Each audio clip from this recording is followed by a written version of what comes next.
A Coral Springs man is accused of breaking the nose of an off-duty police officer during a confrontation at a residential community in the city. James Puff was ordered held on bond of $60,500 on suspicion of felony battery or great bodily harm, attempted unarmed burglary of a car, and resisting arrest with violence.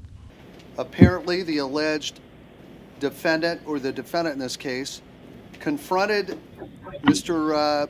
Saladrigas' vehicle and spit on the passenger side window. Mr. Saladrigas exited his vehicle, asked him, Puff, why he did that. Puff allegedly confronted him and blew in his face 3 times. Saladrigas called 911, reported the disturbance. While on the phone, he allegedly followed Mr. Puff into the housing complex. Once inside the complex, Puff confronted him a second time, in which there was an altercation. Puff allegedly swung punches at him while trying to grab his throat. Puff was able to grab Mr. Saladrigas by his throat and choke him.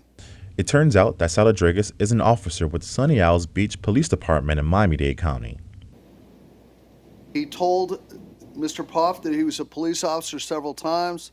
Puff said he didn't care, charged at Mr. Saladrigas again.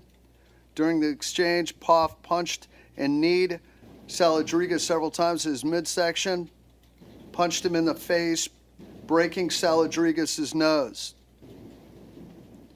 Allegedly, someone yelled at Saladrigas had a firearm, at which time the defendant allegedly said, "What are you going to do, shoot an unarmed man?"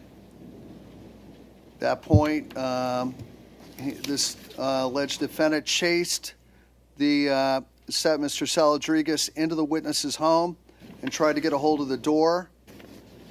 Then, allegedly, Mr. Puff headed for the vehicle where Saladrigas' family was in the vehicle.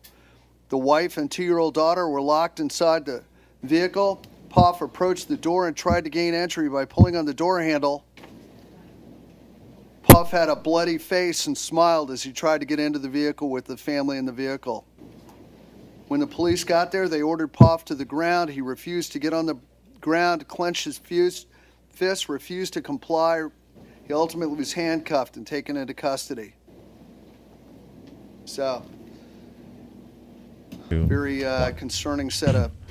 Puff has no criminal history, and there's no indication about what sparked Sunday's incident that led to his arrest. For Sentinel.com, I'm Akeem Brunson.